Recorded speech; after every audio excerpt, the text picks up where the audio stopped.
Welcome to Tungsten Tales. Happy to say we're joined by Rod Harrington. Day number 1 of the 2016 UK Open is over. We've lost Wade, we've lost Chisnell, we've lost legends like Painter and things, but that's the UK Open. It's fantastic, Rod, isn't it?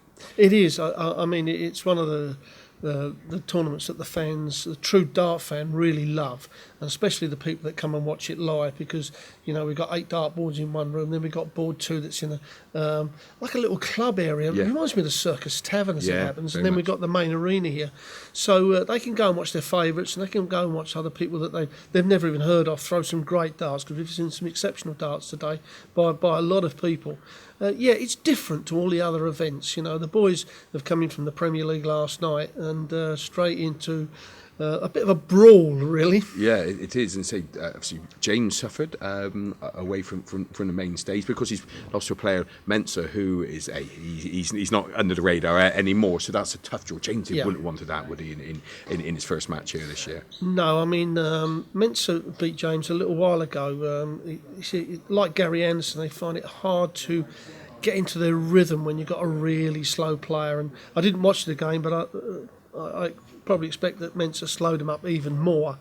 And it's a shame because Wadey played so well last night in Minehead when he beat Dave Chisnell, I believe. In Exeter. In Exeter, sorry. We're in Minehead. We're in Minehead, that's it, Yeah, and so he's playing really well at the moment, and that's a little hiccup, and sometimes that's what happens. Yeah, we lost Thornton, and of course we were going to lose one of the Premier League players, obviously Chizzy or Anderson. That was a nice game, but talking of nice games, the draw has only just been made, and tomorrow it does not get bigger than the 5 times champion against the 16 times world champion, Barney against Taylor. How wonderful is that for the spectators? Yeah, I mean that's what the FA Cup of darts is all about. Yeah. I mean, out of the two, I don't think Barney's going to enjoy it as much as Phil. I think Phil playing exceptionally well again at the moment. Barney, I mean, he had a great 11 dart leg to win it there, but it's those indifferent legs. Against other people, he's going to get away with it. Against Phil Taylor, Michael Van Gogh and Gary Anderson, you don't get away with it. Your bad legs you lose, and they're going to nick a couple of your good legs, and that's where Barney's got to tighten up. I mean, we know what a great player Barney is, and I've said so many times, the only person that doesn't believe that Raymond van Barneveld is a great player is actually Barney himself. And that little bit of negativity in his head, and years ago you got away with it.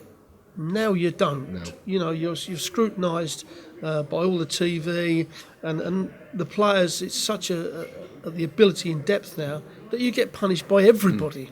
And that's the way the game is. We've built the game. We're proud of building the game the way it is, and it's great to sit back and see how good the players are coming through that the viewers at home really don't know.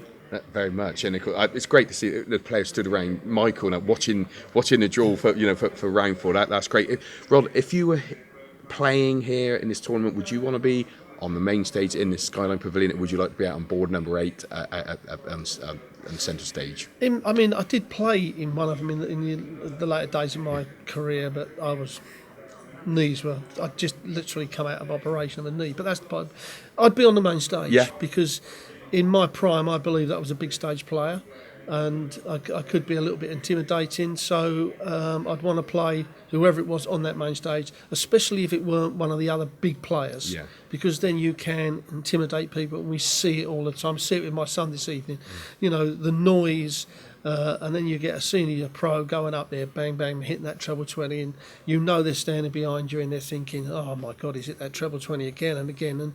And so, yes, definitely on the main stage. Yeah, you can bully play. I was going to come on to that, of course. Your boy, if you're going to play in the UK, if you're going to play any player, it's got to be Michael at the moment on the main stage. That will do him the world of good, right? Yes, it will. Well, I've just spoken to the wife and the daughter, and a lot of other people all over the country. I've got to thank them all, on Twitter and Facebook and private messages all over the place, which is great. I know the local pub where he was practicing, they were at standstill, the Golden Nine.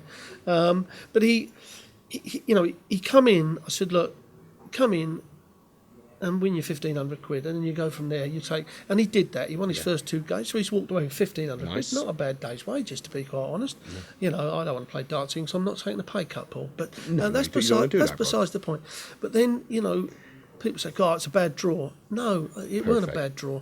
It was a great draw. He's gone up and played someone who is an incredible dart player at the moment, who's thrashing everybody, not just one, he's thrashing everybody at the moment. Now, if he'd have played someone else and won, he'd have won another grand or 1,500. But the experience that he's got on there is worth more than that £1,000. Absolutely, it is. You know, to play in front of 4,000 or 5,000 people with that sort of noise against the best player in the world at the moment, you can't buy that experience. No. And a lot of players on their way up will not be able to get that bit of experience because of a bit of luck of a draw and playing well at the right time. So, no, I'm pleased with the way he's progressing. Although he is nearly the same age as Michael, and Michael's only got a year on him, Ryan has only been playing serious darts 5 years. He did not pick a dart up until he was 20 years old. The first 2 years he got thrown into the deep end, which hurt him more than helped him, but the last 3 years he has been on the up all the time, and that's all I ask. I don't put any pressure on him. I don't say, you've got to do this, son, this is what I did. I don't do any of that. I just let him get on with it. We've given him a 5-year apprenticeship. At the moment, he is top of the class, in my opinion, of his apprenticeship. Superb. What a great way to finish off, Rob. Thank you so much for your time. Hopefully, join us here tomorrow and we'll look at the final day here Yes. in the UK Open. That's why it is the UK Open, because we've got Ryan against Michael and we've got Barney against Phil tomorrow. It's perfect. It's what it's all about. Thanks for your time, mate. Thank you, Paul. Thank you, Jim. Ladies and gentlemen, that's Tungsten Tales, where we're keeping you at the sharp end in world darts. Thanks for joining us.